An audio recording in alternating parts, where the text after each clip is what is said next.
Alors, bonjour à toutes. Bonjour. Ça va depuis la dernière fois? Donc, on va dédier le cours pour toutes les personnes que vous avez citées, plus une fois chez les mains pour Ethan, Moshe, Chaim, Ben, Chana, et aussi pour des Ledot Kalot, pour Noémie, Mazal, Paulette, Bat Mathilde, Isabelle, et pour Eden, Myriam, Bat Mathilde, Isabelle, et pour toutes les dames qui sont enceintes, Bézat Hashem, pour que tout se passe bien. Et pour Chana Batraya Mushka. Amen. Alors, vous savez qu'on va lire Parashat Yitro, et que cette paracha, elle contient le Matan Torah, et qu'il y a cette question qui revient à chaque fois qu'on lit cette paracha, du principe que les bénis Israël, ils ont été capables de dire Naaseh Venishma. Si on traduit littéralement, ça veut dire nous ferons et nous comprendrons. Maintenant, nous, on va essayer de réfléchir comment est-ce que ce principe-là de Naaseh Venishma, il nous accompagne même dans notre vie, tous les jours, parce qu'eux, à l'époque, ils ont dit Naaseh Venishma, et nous, on est des bénis Israël. Donc, a priori, ça y est, c'est fini, la Torah, elle est acceptée. Mais alors, est-ce que c'est un principe qui a existé de manière ponctuelle, parce qu'Hachem leur a proposé la Torah et ils l'ont accepté?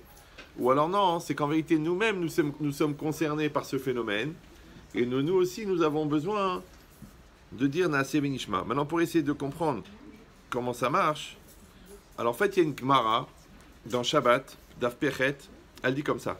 Aoutz Duki de Chazia le Rava de Kamerien Beshmarta. Il y a un Zdouki. Un Zdouki, c'est un hérétique, un juif rebelle, qui a vu Rava. Rava, c'est un très grand Rav. Des Kamerien Beshmarta, qui était en train d'étudier de manière très très approfondie. Veyadva Asbata de Yadé. Ça va? Vous voulez que je retarde le début du cours? Bon. Alors, qui était assis sur ses doigts de sa main, tout écarté sous ses cuisses, Vekamaya Maïtz Baou, et il y avait du sang qui sortait de ses doigts. Je ne sais pas si vous me suivez, d'accord? C'est-à-dire qu'il pesait un certain poids, d'accord? Un peu votre cauchemar à toutes. Et donc, il étudie la Torah, vous n'entendez pas? Ah oui, là ça va être compliqué parce que comme la table n'est pas large, j'arrive pas à mettre les écrans ailleurs. Maintenant, par contre, là il y a une place de libre. Sinon je vais être obligé de crier matin et soir. Et ça c'est impossible. Sinon on fait un collecte pour un micro portable. J'en ai un. Je vais chercher. Non, ça va aller. Donc, qu'est-ce qui est marqué ici? Je vais parler un peu plus fort, mais a priori, si vous écoutez, vous entendez, un peu comme avec vos maris. Donc, quand il était donc, Rava, il était un peu fort, ouais, pour parler. Et quand il s'est assis, il était en train d'étudier, il a mis ses mains en dessous de ses cuisses, et comme il pesait très lourd, ouais, la pression, elle a fait sortir du sang de ses doigts. Mais il était tellement pris dans son étude qu'il ne s'est même pas rendu compte de la douleur, et encore moins du sang. Alors il lui a dit, Amarle ama paziza de kadmitu pumaychu lo donaichu. Il a dit, peuple. C'est-à-dire maintenant, cet hérétique-là, il parle à Rava, qui est un grand sadique. Il a dit, peuple empressé, que vous avez fait passer votre bouche avant vos oreilles. Sous-entendu, vous auriez dû d'abord écouter qu'est-ce que la Torah elle vous propose, et ensuite vous engager à l'accomplir, parce que regarde maintenant où vous en êtes. Regarde où vous en êtes. Maintenant, vous en êtes dans une souffrance, d'accord? Parce que là, tu es en train d'étudier, et le sang, il coule de tes mains, et tu n'en es même pas conscient. Alors, c'était ça l'intérêt de la Torah. Alors, qu'est-ce qu'il lui répond? Alors, il dit, Beresha, Ibaye, les Mishma. D'abord, vous auriez dû écouter, genre la proposition. Est-ce qu'on signe un contrat sans le lire? Et ensuite, Imatsitu, Kablitu, Veimlo. Et après, vous aurez décidé, est-ce que vous acceptez ou vous refusez? Amarle, il a répondu Rava. Anan, Desaginan, Beshlimuta. Nous qui nous protégeons, Beshlimuta. Shlimuta, c'est la shlemut, d'accord? Ça veut dire ce qui est entier, l'intégrité. Ketiv ban, c'est marqué à notre propos. Tumat yesharim tenachem. L'intégrité des gens droits, tenachem, elle va les consoler. Anach inche de sagan ba'aliluta. Par contre, ceux qui s'entourent et qui se protègent dans la halilut, c'est-à-dire dans les choses qui sont tordues, ouais. Ketiv baou vesalev bogdi mishdam.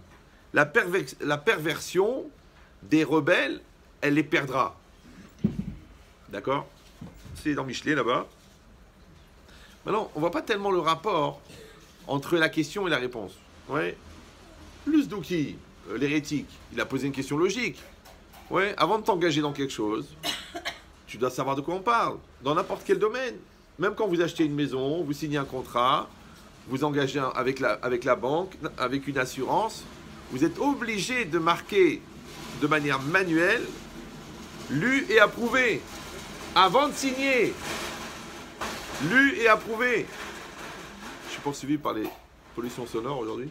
Ouais, vous avez compris l'idée ou non? C'est pas grave s'il faut, ça fait un peu d'air. Donc ça veut dire quoi? Ça veut dire que quand tu vas chez le notaire, tu achètes une maison, il faut que tu signes et que tu marques. Tu dis, non, mais c'est déjà imprimé, lu et approuvé. Non. Il faut que tu l'écrives à la main. Pourquoi? Parce que pour écrire, normalement, il faut être conscient. Donc, on veut que tu sois conscient. On dit en français que tu le fasses en connaissance de cause. Et tu signes. Ça veut dire, tu t'engages physiquement, moralement et mentalement et intellectuellement à faire ce qui est marqué dans le papier. Et c'est un peu logique. Maintenant, de vous à moi, n'importe qui d'entre vous qui a acheté une maison, est-ce que vous avez lu les 150 pages du contrat de vente? Personne ne les lit, d'accord? Personne ne les lit, d'accord? Non, c'était pas une question, mais c'est pas grave. D'accord, mais donc ça veut dire quoi? Personne ne les lit. Donc quand tu dis lu, approuvé, déjà c'est un mensonge. Après c'est pareil, qui c'est qui a lu le contrat de mariage? Je parle pas de ce qui était marqué, ouais, je parle de ce qui n'est pas marqué. Et pourtant, tu as dit oui, d'accord? Donc c'est censé être lu et approuvé. Quand tu as un nouveau bébé qui vient, tu as réfléchi, toi? Ah, non, il faut enlever la batterie. Donc, il faut le mettre dans l'eau. Il y a des toilettes. Donc ça veut dire quoi? Non, c'est pas grave. Quelqu'un peut lui expliquer comment on met en silence. Silencieux. Donc ça veut dire quoi? Ça veut dire que quand tu es enceinte, tu ne penses pas maintenant à la crise d'adolescence et aux difficultés de la jeunesse et de la...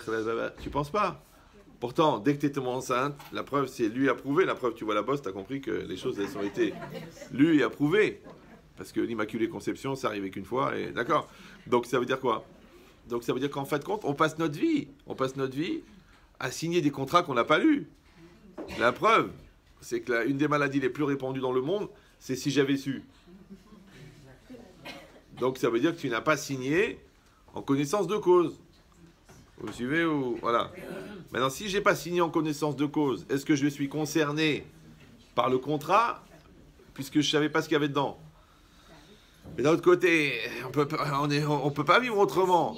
On peut pas. Quelqu'un il rentre dans une situation, dans n'importe laquelle situation, il est obligé d'avoir un minimum de confiance. Sinon, on ne peut plus rien faire. Si on commence à devenir suspicieux et parano et angoissé et peureux, on ne fait plus rien.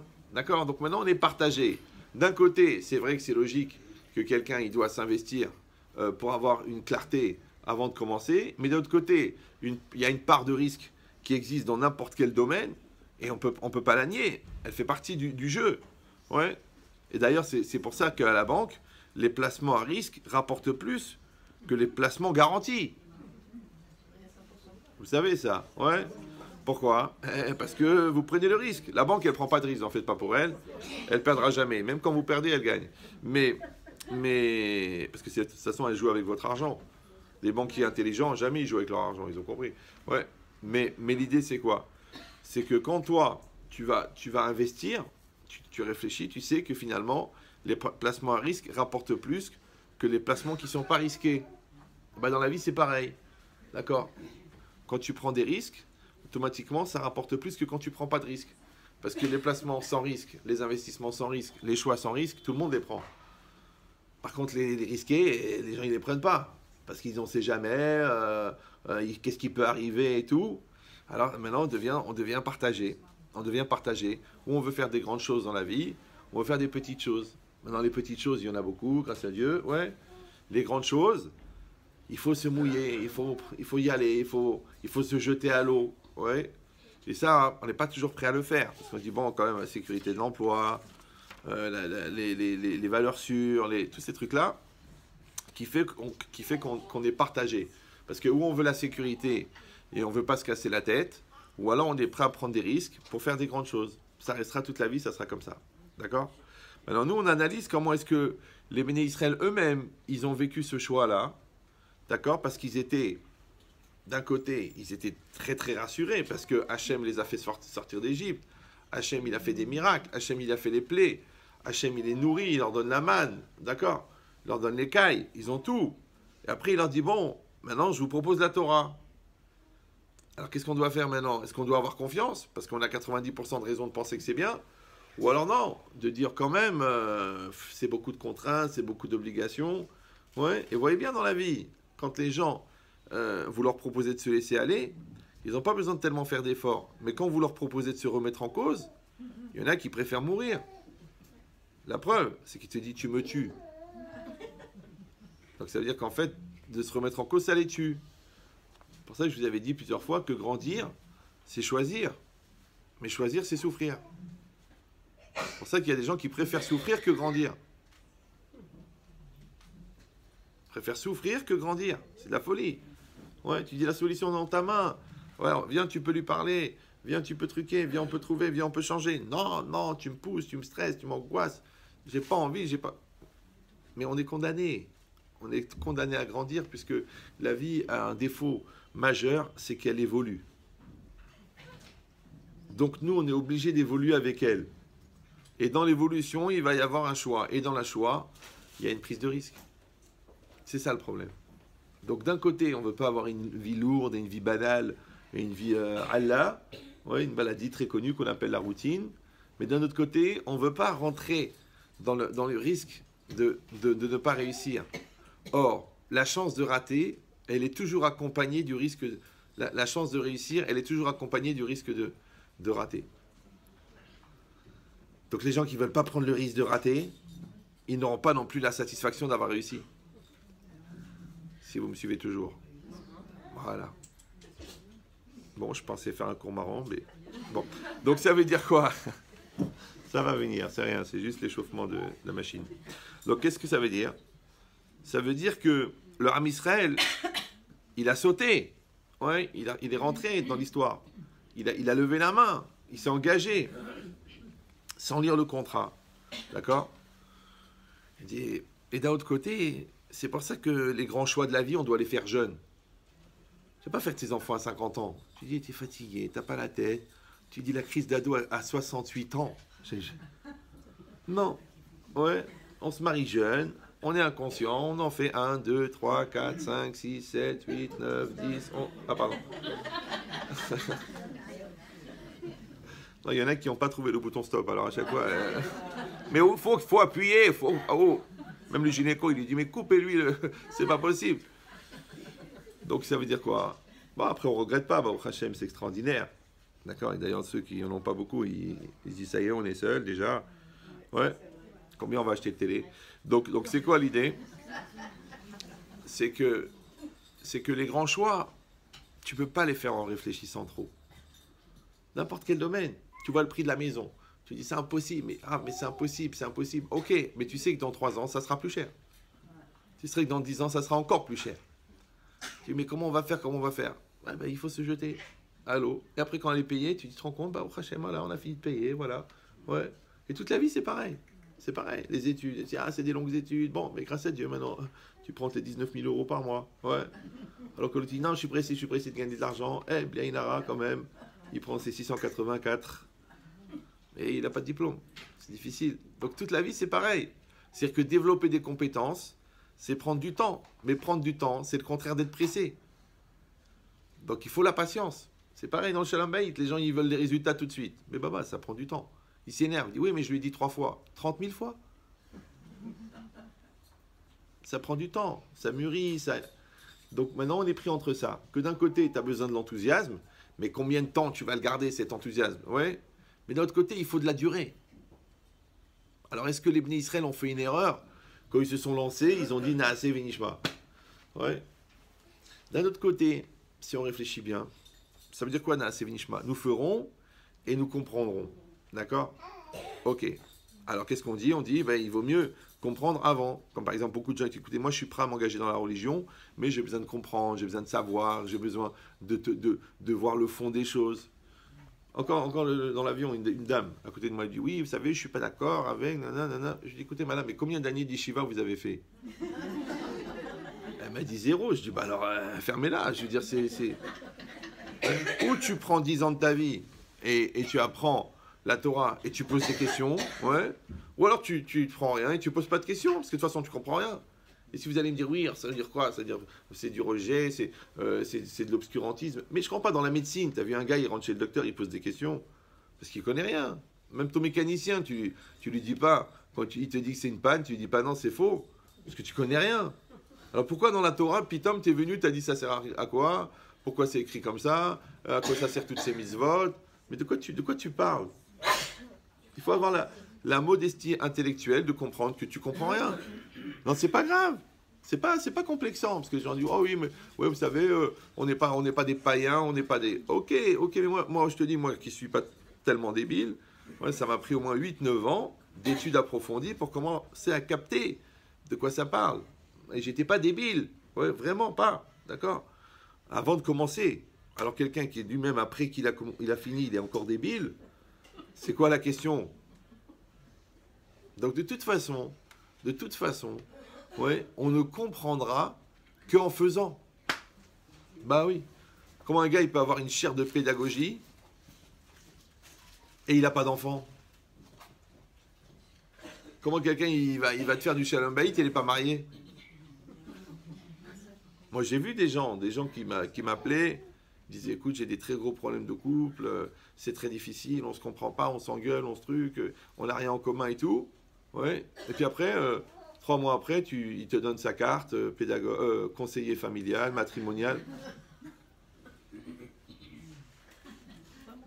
Et moi, je lui dis, mais comment tu vas pouvoir aider quelqu'un si toi-même, comment tu vas expliquer le chemin pour sortir du labyrinthe si toi, tu es encore dedans? C'est bizarre. Bon. Moi, par exemple, j'en fais quelques-uns. La vérité, ça me prend la tête, ouais, parce que c'est épuisant d'exister pour les gens qui ne veulent pas exister. Mais jamais j'aurais pensé de faire une carrière. Mais le gars, les khatrila, il fait un diplôme. Alors, ou il est très compétent, et alors à ce moment-là, c'est bien, ou alors il est très compétent, et à ce moment-là, c'est irrespirable. D'accord? Donc, c'est quoi l'idée? C'est qu'une personne, elle comprend qu'elle peut pas s'investir dans un domaine qu'elle n'a pas vécu. C'est logique. Ça veut dire quoi? C'est que la compréhension, elle vient de toute façon après l'action. Même quand tu as fait des écoles de vente, des écoles de marketing, écoles de commerce, si tu n'as pas tenu une société, tu t'es pas pris la tête au téléphone, tu t'es pas battu avec le client, tu n'as pas compris le commerce. Tu dis, mais oui, on m'a expliqué, briefing, présentation du produit, présentation personnelle, savoir se vendre, mais tout ça, c'est des phrases. Mais si tu te mets à bégayer devant le client, ou tu connais pas bien ton dossier, ou qu'au fond, tu n'as pas envie de le faire et que tu préfères être ailleurs, après, ne dis pas, le produit est mauvais, c'est pour ça que le client ne l'a pas acheté. Tout le monde sait qu'il n'y a pas de mauvais produits, il y a des mauvais vendeurs. Ben, l'idée, c'est la même chose. Qu'en fin de compte, tant que tu n'as pas vécu quelque chose, au fond, tu n'as pas compris. Donc la théorie, c'est bien beau. C'est pour ça qu'il y a des gens dangereux. Parce que malheureusement, ils sont prisonniers de leur discours. C'est-à-dire qu'ils sont convaincus que comme ils savent, ou comme ils arrivent à exprimer, ça veut dire ils sont ce qu'ils disent. Mais non. Apprendre, ça prend des secondes. Mais devenir, ça prend des années. Et des années de travail. Vous suivez ou... C'est comme si vous avez acheté un bouquin sur les mathématiques et vous l'avez à la maison depuis 20 ans. Vous dites, attends, je dois être bon en mathématiques maintenant. Ça fait 20 ans que le livre, il est à la maison. Ben, au lieu d'être dans la bibliothèque, il est dans ta tête. Mais tu n'as pas fait les exercices. Des fois, je mets des mois à expliquer à des gens qu'il faut travailler. Et au bout de 5-6 mois, ils me disent, bon, ok. Parce qu'on croyait qu'il fallait juste écouter les cours. Alors, ça veut dire quoi, travailler? Déjà, il a la question, c'est pas mal déjà. L'autre, il croyait qu'il travaillait. Parce que les gens, ils mettent les cours dans la voiture, les gens, ils les écoutent en repassant, ils mettent l'iPad en pétrissant la pâte. Ouais. Mais ça, c'est du divertissement, c'est de l'ambiance, c'est du folklore, c'est sympathique. Mais c'est bien, c'est mieux que rien. Mais c'est pas le travail. Le travail, tu prends un cours, un seul, pas un par jour. Tu vas faire une overdose, ouais. Tu prends un cours et tu le mets par écrit et tu le décomposes. Et chaque jour, tu travailles sur une séquence. D'accord? Donc, tu ne travailles pas sur la joie. en général. Là, aujourd'hui, tu vas travailler sur la capacité d'adaptation. Après, dans une semaine, tu vas travailler sur la capacité à relativiser la gravité des choses. Après, tu vas travailler sur la comparaison. Arrêter de regarder le bonheur des autres pour pourrir le tien. D'accord? Donc, c'est une étape par semaine. Et dans 6 mois, tu commences à dire, ça y est, j'ai compris, qu'est-ce que c'est la joie? Mazal tov, baruch haba bekom. Ouais. Et la joie, c'est facile parce que c'est encourageant. Mais la remise en cause, c'est plus longtemps. Parce que c'est plus dérangeant. Vous me suivez ou non? Et c'est ça le travail. C'est pour ça que la vie, elle est longue. La vie, elle est longue, pas parce qu'on met longtemps à mourir. Ben non, la vie, elle est longue parce qu'il y a du boulot.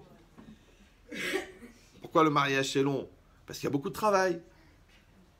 Comme si tu vas chez l'architecte, il te sort la photo de la maison. La photo virtuelle de la maison. Et tu le donnes au chef de chantier. Et tous les jours, tu viens, tu le saoules. Tu dis alors, où ça en est? Quand est-ce que je m'assois sur le balcon? Mais monsieur, on a à peine fait le trou. Après, il dit, ouais, mais j'en ai marre. C'est quoi cette saleté? Monsieur, mais on est en train de faire les fondations. Après, au bout de 6 mois, il y a à peine le béton. Tu dis, mais on ne peut pas vivre là-dedans. Je dis, bien sûr, maintenant, il y a 6 mois de finition. Et encore, je suis rapide, je suis gentil avec vous. D'accord? Donc, il faut faire les plomberies, l'électricité, les enduits, les trucs, la peinture, et les finitions, et ça prend du temps. D'accord? Non, je sais que l'exemple, il a l'air débile. Mais je vois des gens, au bout de 15 jours de mariage, ils ne comprennent pas pourquoi ça ne marche pas. Mais attends, mais c'est des années. C'est pareil les enfants. Tu leur vois, ils parlent à leurs enfants de 6 ans comme s'ils avaient 22 ans. Mais ça prend du temps. C'est logique. Ça doit mûrir, ça doit évoluer. Mais qu'est-ce que tu crois, toi? Ça prend du temps parce que l'enfant, il met du temps à grandir? Ou ça prend du temps parce que toi, tu mets du temps à devenir parent? Mais les deux vont ensemble. Les deux vont ensemble. Parce qu'en fait, les enfants grandissent doucement parce que ça prend du temps pour grandir personnellement. Parce que si les enfants ils grandissaient en 1 an, imagine en 1 an, comme un singe. Ouais, un singe, il est né, en 1 an, il est adulte. Heureusement que les enfants, ils ne sont pas adultes en 1 an. Parce que là, ils se rendraient compte des bébés qui s'occupent d'eux.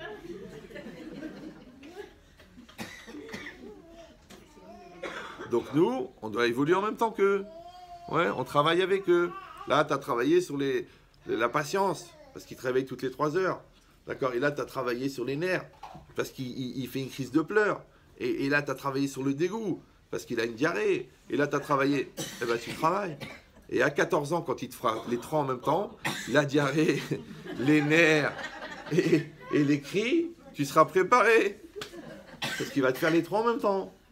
Donc, en vérité, c'est quoi l'idée? Non, une diarrhée mentale. Ouais, une diarrhée verbale. Ouais, j'en peux plus. De toute façon, vous ne m'aimez pas. C'est une diarrhée verbale, ça s'appelle. Ouais. C'est-à-dire, tu sens qu'il te fait vraiment... voilà. Donc, les gens qui sont dans le sommeil, les gens qui n'y croient pas, les gens qui fuient, les gens qui sont dans le déni, ils vont être encore plus choqués.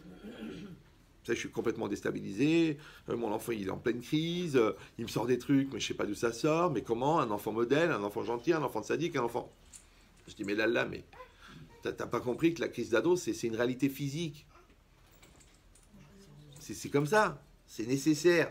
C'est même pas que c'est obligatoire, c'est nécessaire. Je vous ai déjà dit que le Rav de Brisk qui dit que de la profondeur de la blessure, elle dépendra de la solidité de la cicatrice.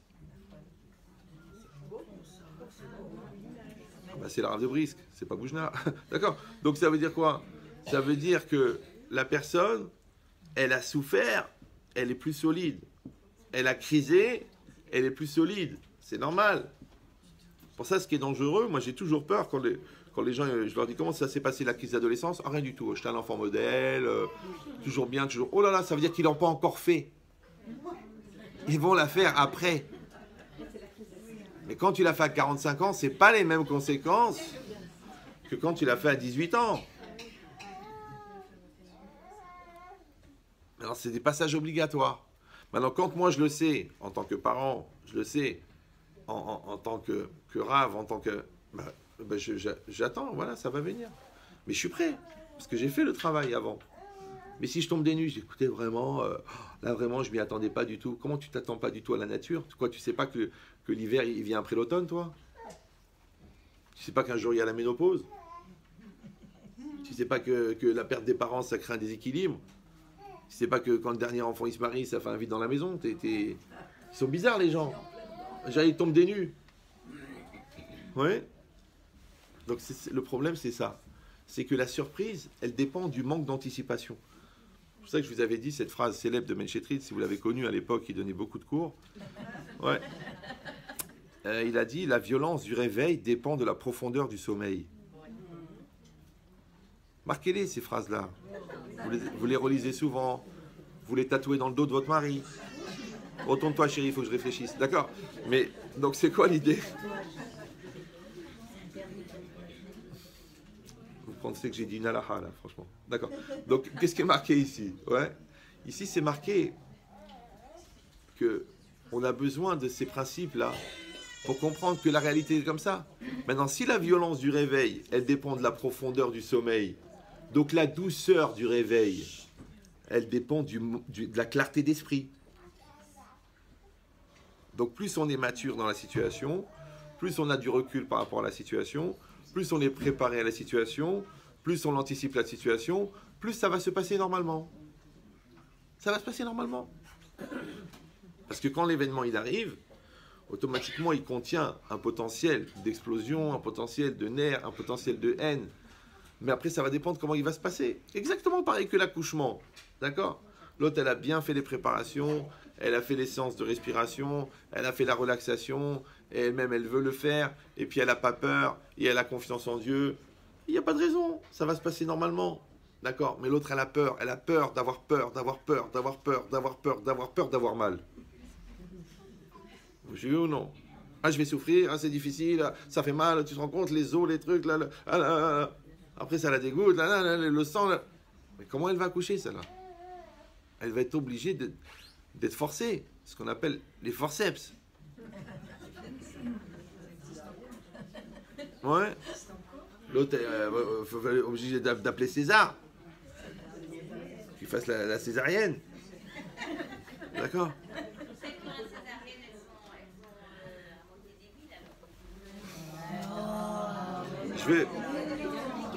Je vais peut-être faire un cours sur la mauvaise interprétation des choses. Parce que...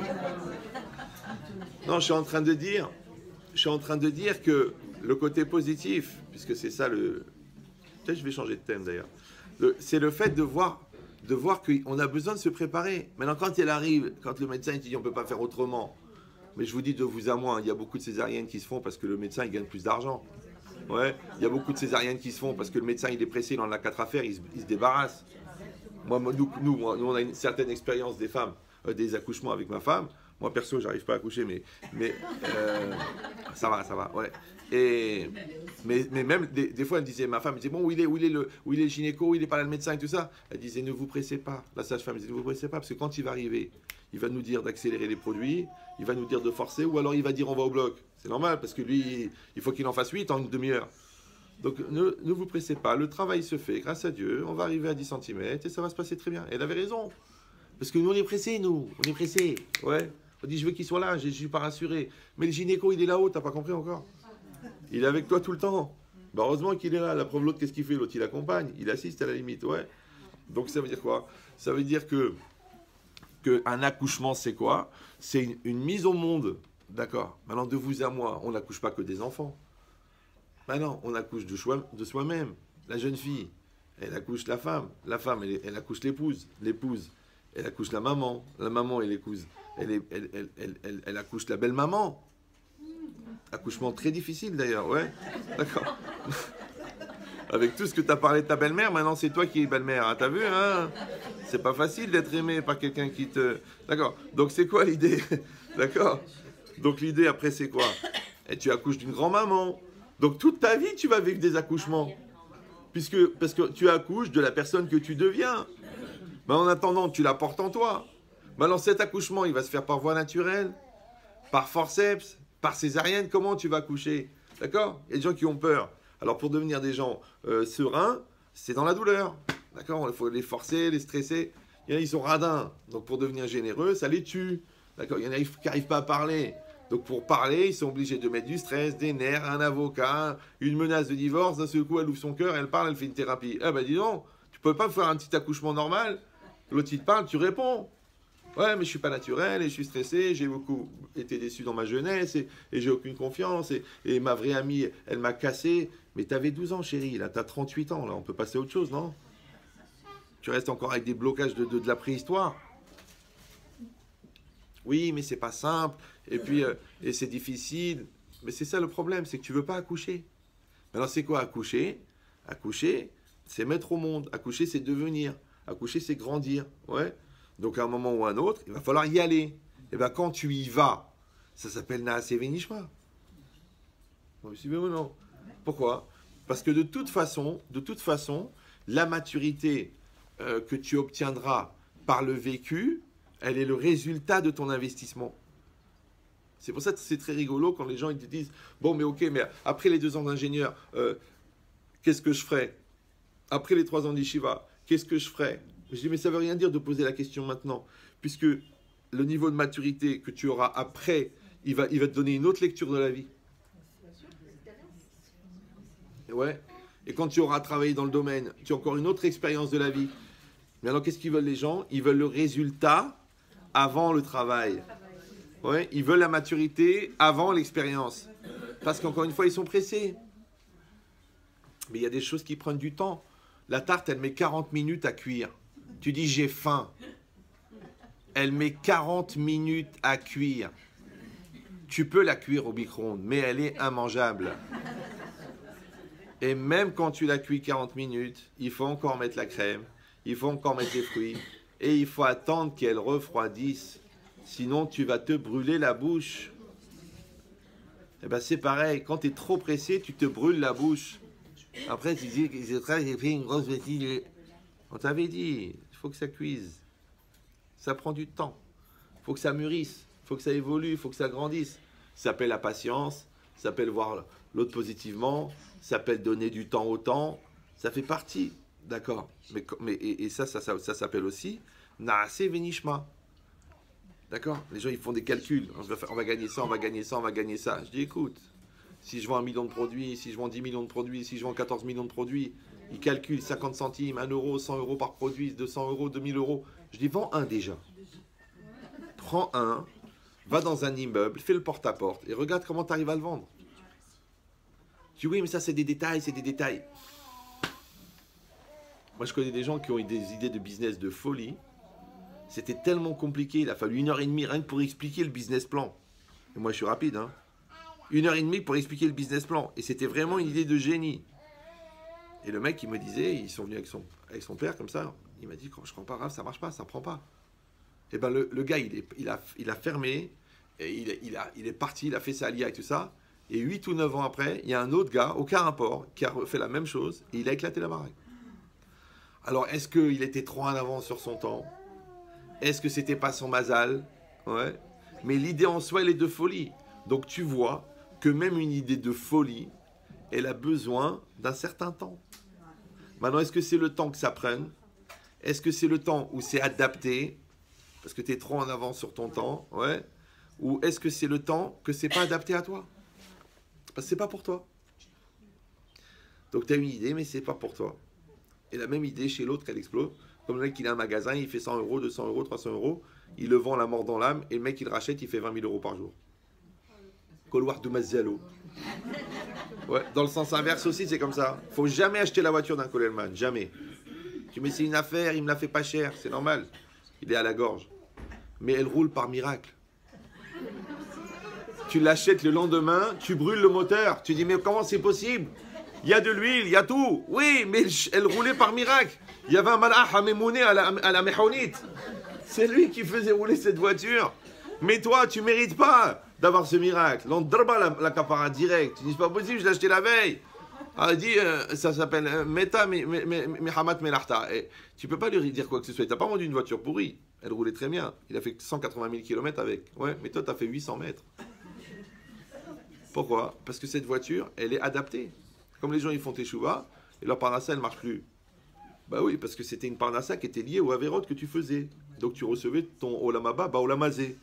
Maintenant que tu as fait teshuva, cette parnassa ne correspond plus. Donc il faut qu'on fasse une autre parnassa. Tu dis, mais pendant la période de transition, qu'est-ce qui se passe? Je dis, bah, Bah écoute, t'étais avec la Goya, tu mangeais du porc, tu faisais tu faisais un repas pour fêter Kippour. Donc le bon Dieu, il t'a envoyé des milliers d'euros, c'est normal. Dis-moi, comment il va te payer ton lamaba? T'as fait un Kaddish dans l'année. T'as mis une fois les téfilines à ta bar mitzvah. Déjà, avec ça, il te doit déjà 200 millions d'euros. Mais toi, maintenant, tu dis non, j'ai compris, je fais tchouva, j'arrête avec toutes ces bêtises. D'accord. Alors tu finis avec Christine et tu rencontres Myriam et tu en fais 4 et tu prends sur toi le Shabbat et la Siout et tu protèges tes yeux. Ah, le bon Dieu il dit, ah, Zeben Adam Aher. Ça, c'est une autre personne. Panim Hadashot Baoulekan. Ouais, il y a une autre visage. Donc, il faut une autre Parnassa. Parce que la Parnassa, c'est comme les habits. Quand tu grossis, ils ne te vont plus. Tu es obligé de changer de garde-robe. Quand tu maigris, ils ne te vont plus. Tu changes de garde-robe. Donc, quand tu changes, ta garde-robe, c'est-à-dire tout ce qui va autour, ça change aussi. Je sais que c'est un peu dur, parce que les gens disent alors quoi, alors si on fait des chouvas, on va perdre la parnassa? Non, c'est la nature de la parnassa. C'est que là, tu avais une parnassa sans bracha, et là, tu as la parnassa avec la bracha. Maintenant, chacun il décide qu'est-ce qu'il veut comme parnassa. Parce que l'autre, il a, grâce à Dieu, de quoi se payer la coke et les visites bizarres à Hong Kong, ouais. Et l'autre, il n'a pas les moyens, il peut aller avec sa femme et kiffer le Shabbat. Puisqu'il n'a pas les moyens de faire des avérotes chères. Pourquoi vous faites ça avec les sourcils? C'est parce que le cours est visuel. J'ai essayé de manière sonore, ça marche pas. J'arrive pas à claquer les sourcils, d'accord? Mais c'est quoi? Même mes enfants, ils me disent, papa, pourquoi tu fais ça? C'est pas grave, ça met de l'ambiance. Bon, peut-être que j'ai la nostalgie de je vais être dans le cirque et finalement ça s'est pas fait. D'accord? Mais c'est quoi? Bon, le cirque de la vie, il est marrant aussi. Donc, en vérité, qu'est-ce que ça veut dire? Ça veut dire que quand on dit Naase Venishma, comment on va traduire? Parce qu'il y a plusieurs manières. Si on dit Naase, nous ferons Venishma, mais Nishma dans le sens, pas de nous comprendrons, mais. Non, c'est pas une question, c'était une formulation interrogative qui vous prépare mentalement à ma réponse, d'accord? Voilà. Voilà, il n'est pas d'accord. Voilà. Ils sont très susceptibles, un Tunisien sûrement. Donc, qu'est-ce qui est marqué ici? Non, je rigole. Donc, qu'est-ce qui est marqué ici? Restez calme. Donc, que Nishma, ça veut dire aussi, et nous obéirons. Par exemple, quand c'est marqué Ve'aya imshamo atishma, ouais. Si vous écoutez les commandements, par exemple, quand tu dis à un enfant, pourquoi tu n'as pas écouté ce que je t'ai dit? Pourquoi tu n'écoutes pas ce que je te dis? Mais il a entendu. C'est-à-dire que tu n'as pas obéi. Tu n'as pas accompli. Donc, Nishma, ça veut dire obéir. Maintenant, si on disait Naase Venishma, nous ferons et nous obéirons, ça ne veut rien dire, puisqu'on ne peut pas obéir après avoir fait. On obéit avant, normalement. Ouais. Obéir, ça veut dire j'accepte l'autorité, je me place sous l'autorité, et je baisse la tête devant l'autorité, et je casse mon orgueil devant l'autorité, et je rentre dans la loi de la hiérarchie de l'autorité. C'est ça, obéir. D'accord? Maintenant, si je fais, donc j'ai fait de ma propre initiative, donc je ne l'ai pas fait à cause de l'autorité, donc je n'ai pas obéi, donc je ne peux pas obéir après avoir fait. Ça va toujours? Voilà. Donc je suis obligé d'obéir avant. Donc, Naase Venishma, ça ne peut pas vouloir dire nous ferons et nous obéirons. Donc c'est pour ça que j'ai fait l'ulpan, Donc ça veut dire quoi? Ça veut dire quoi? Ça veut dire que quand on dit Shemar Israël, écoute et ferme-la, c'est ça le sens, ouais, d'accord? Shemar, écoute, ouais, ça veut dire écoute, d'accord, avec tes oreilles, mais Shemar, ça veut dire aussi comprends, parce que Shmar Teta en hébreu, ça veut dire étudier, en araméen, d'accord? Et ça veut dire aussi Kibel, accepte. C'est pour ça que le Targum, là-bas dans Shema Israël, il traduit Kibel Israël, accepte Israël. Donc il y a 3 dimensions. Il y a une dimension qui s'appelle d'entendre, parce qu'il faut d'abord avoir une oreille. Il y a beaucoup de gens, tu crois, ils t'écoutent pas, ou ils ont la pas. En vérité, ils n'ont même pas entendu. Bah oui, parce que pour que ça rentre dans l'oreille, il faut un réceptacle. Maintenant, soit tu n'entends pas parce que tu es occupé à autre chose, ouais. Soit tu n'entends pas parce que tu ne veux pas entendre. Tu ne veux pas entendre. C'est comme ça qu'on attrape une otite, parce qu'on n'a pas envie d'écouter. Ouais, j'arrive. D'accord? Donc ça veut dire quoi? Ça veut dire que moi, je ne peux entendre que ce pourquoi j'ai fait un espace pour que ça rentre. Donc quand je me suis préparé mentalement, j'ai dit c'est mon rave, c'est mon père, c'est mon conjoint, c'est mes enfants, j'ai préparé l'oreille pour entendre. Si je n'ai pas préparé l'oreille pour entendre, ou pire encore, que je ne veux pas entendre, tu peux crier 1 million de fois, ça ne sert à rien. Parce que la personne, elle a une idée, toi tu as une autre idée, ça ne marchera jamais. Donc il ne faut pas poser la question quand tu ne veux pas écouter. Il faut dire c'est comme ça et c'est tout. Ouais. Donc cette préparation de l'oreille s'appelle schéma. Mets-toi en situation 2. D'accord? Après, donc tu écoutes. Après, tu étudies. Ça veut dire quoi? Tu veux comprendre comment ça fonctionne, comment ça marche, comment... Ouais. Et après, qui belle, tu vas accepter, tu vas obéir. Mais c'est là la nuance. Est-ce que tu vas, en fin de compte, tu vas étudier et ensuite obéir, ou est-ce que tu vas obéir et ensuite étudier? Alors là, il y a une logique rationnelle. C'est que même en mathématiques, le professeur, il dit, bon les enfants, nous allons aborder les logarithmes. Alors, il dit, ok, alors qu'est-ce qu'il fait? Il marque une formule Il marque une formule. Alors tout de suite, il y a des élèves qui lèvent la main. Ah, je suis pas d'accord. Ah non, monsieur, je suis pas d'accord. C'est quoi ce truc? C'est quoi? Je suis pas d'accord, je suis pas d'accord. Alors le prof, il dit, écoute, là, on dit en français, je pose le théorème. D'accord? Je pose la théorie. Et après, t'en fais pas. Je vais faire la démonstration. D'accord? Mais toi, déjà, il faut que tu acceptes que le gars qui te le donne, il est compétent. Il faut que tu acceptes la hiérarchie qu'il est professeur. Il faut que tu acceptes de te préparer qu'il va faire une démonstration. Maintenant, à la fin de la démonstration, tu peux ne pas être d'accord. C'est normal, parce qu'il y a une démonstration. Ça va? Maintenant, la démonstration, elle sert à quoi? Elle sert à te démontrer, ou la démonstration, elle sert tellement à t'impressionner qu'à la fin, tu n'as même pas eu envie de réfléchir tellement c'est compliqué.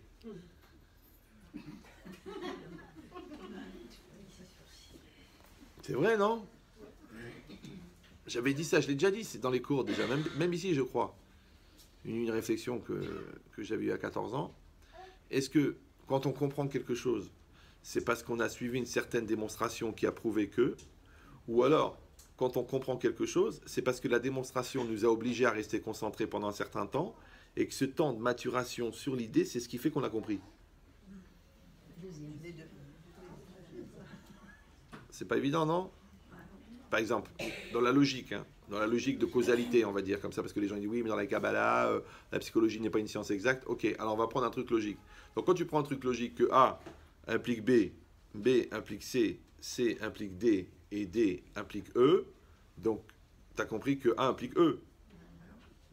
Ça va ou non? Si tu es d'accord avec chaque principe et tu es d'accord avec chaque transition, c'est normal que le cumul des transitions t'amène au résultat qui est que A implique E. Ça va? Oui, non? Oui?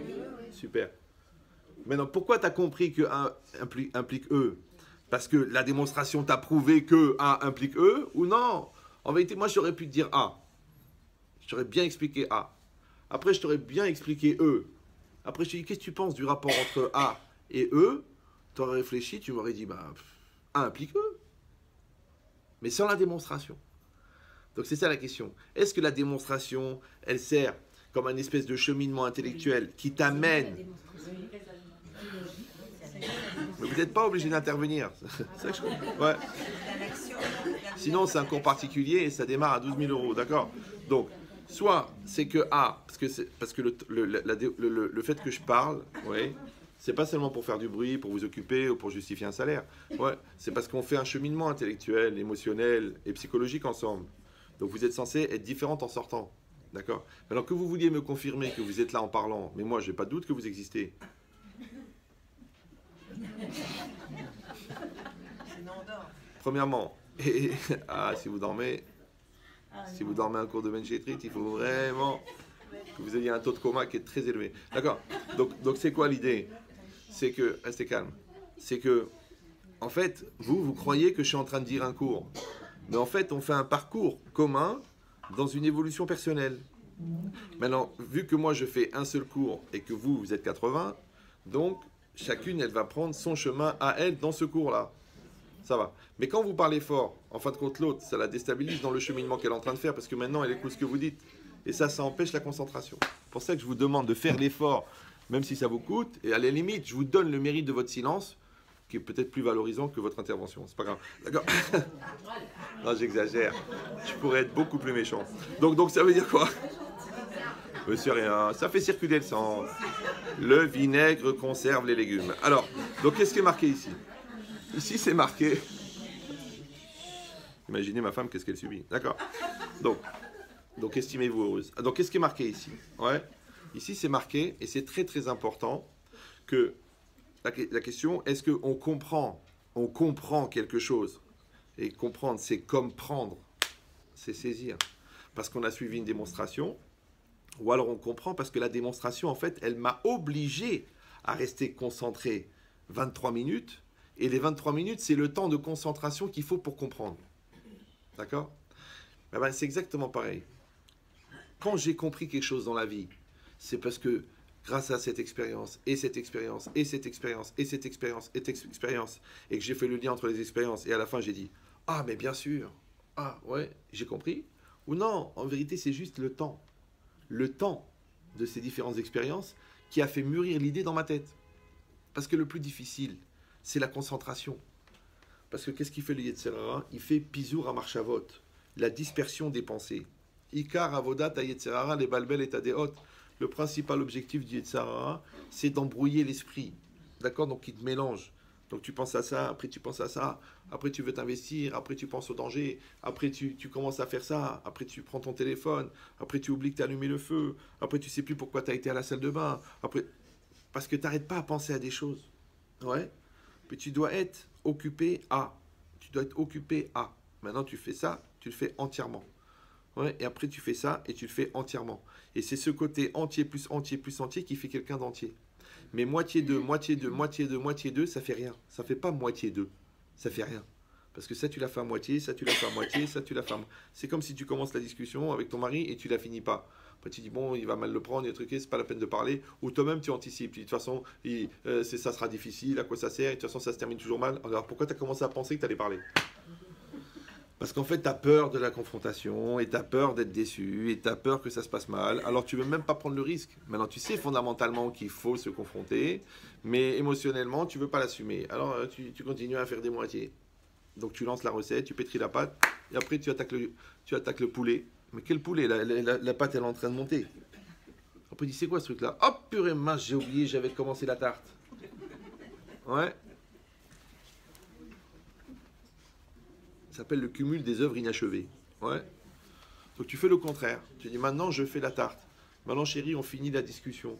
Maintenant on se concentre sur la grossesse. Maintenant on est dans ton limoud. Maintenant on est dans ton projet professionnel. Maintenant tu reprends les études. Allez, je vais être avec toi. Donc tu vois maintenant toutes ces choses là qu'on fait, tous ces projets qu'on développe. En vérité c'est pas le projet qui est intéressant. On s'en contre-tape. Mais le projet il a créé de la coordination. Donc qu'est-ce qu'on a fait? On a fait de la coordination dans le couple. Là, qu'est-ce qu'on a fait? On a fait un exercice de concentration. Là, qu'est-ce qu'on a fait? On a fait de la musculation de volonté. Donc c'est ce qu'on fait grâce à. Ben, c'est exactement pareil. Si la compréhension, c'est une maturité qui vient à la fin de l'événement, donc le cheminement qui nous a amené jusque-là, si on a du recul, si on n'a pas de recul, on est comme les petits oiseaux. On a tout le temps peur d'être attaqué par le chat. Donc on ne prend jamais du recul. Mais pourquoi Hachem, il a créé le Shabbat, il a créé les fêtes, il a créé les Yom Tov, il a créé la Katnerot, il a créé tout ça, c'est pourquoi? C'est pour prendre du recul. Ouais, tu prends du recul. Vous partez tous les deux en week-end, tu réfléchis. Tu as le Shabbat, ça y est, tout est posé, tu t'assois. Et tu réfléchis, où on en est, qu'est-ce qu'on fait, qu'est-ce qu'on a fait, qu'est-ce qu'on en a fait. Ouais, c'est normal. Et bien c'est ce recul-là qui vient. Et bien ce recul-là qui vient après l'effort, ce niveau de maturité qui vient après le cheminement, il s'appelle Nishma. Voilà. Donc vous avez bien compris que tout le naasé, c'est toute la démarche, c'est tout le process qui t'a amené à. Encore une fois, est-ce que tu as la patience de faire le process? Alors il y a des gens, encore une fois, ça va être la démonstration, parce que tu leur as bien expliqué, tu as été pédagogique, d'accord? Ou non, des fois c'est pas la démonstration, c'est la concentration. Comme un stress dans la vie. Un stress dans la vie, il va te faire prendre conscience. Mais qu'est-ce qu'il a fait le stress? Il t'a maintenu concentré. Maintenant, celui qui a un stress positif, parce qu'il est motivé, il dit allez, je vais réfléchir, je vais m'asseoir, je vais réfléchir. Il n'a pas besoin du stress. Il va arriver à la même conclusion. Mais l'autre, il va arriver à la conclusion parce que il fonctionne ce qu'on appelle le syndrome du dentifrice. C'est qu'il faut appuyer sur le tube pour que ça sorte. C'est comme des gens qui pensent qu'ils doivent payer le loyer le 48 du mois. Mais il y a 30 jours. Mais le 31, ils se disent, est-ce que c'est vraiment obligatoire? Le 32, ils disent, j'ai payé le mois dernier. Le 39, ils disent, de toute façon, le mec, il est bourré, qu'est-ce que ça peut lui faire? Et le 38, ils disent, je sens qu'il va me tuer, il faut que je paye. Mais il n'y a pas 38 jours. Il y a 30 jours. Alors tu dis, alors comment on peut faire alors qu'on est stressé? Tu sais ce que tu as qu'à faire? C'est un peu violent. Hein, tu n'as qu'à penser au loyer le premier, au lieu de penser le 29. C'est-à-dire que quand tu payes le 30, le lendemain, tu te dis comment je vais payer le 30. Et à ce moment-là, la chose, elle est réglée. Tu dis, oui, mais c'est difficile parce que déjà que je m'angoisse. Alors tu veux que je m'angoisse 30 jours avant? Ok, alors tu vas pas t'angoisser 30 jours avant et tu vas y penser le 29. Mais le 29, tu vas commencer le stress, mais avec les solutions déjà qui sont prêtes depuis le premier. Parce que tu as l'échec, tu as l'argent de côté, tu as un autre loyer qui rentre, tu as un salaire. Donc tu dis, je vais pas y penser, mais j'ai une solution. Mais toi, tu fais ni la solution, ni tu y penses. Du coup, quand la chose, elle apparaît, Rao Don Colo, cousin de Marco Polo, et vient le stress, tu t'énerves, tu parles mal, tu insultes la personne qui n'a rien à voir, parce qu'elle, elle a eu juste le malheur de te louer sa maison. Et tu lui cries dessus, parce que tu dis, oui, tu me harcèles avec tes SMS. Mais tu dis, écoute, ça fait 29 jours que le mois il est passé. Il faut juste payer. Maintenant que tu payes ton loyer, ou que tu payes ta dette à ton conjoint, parce que lui, il a épousé une femme souriante, elle est devenue Mshenfa, tu dis, quand est-ce qu'elle paye? Ouais, tu payes ta dette en tant que parent, parce que les parents, ils considèrent que les enfants considèrent que tu dois être parfait, donc tu payes ta dette à tes enfants, en étant un parent parfait.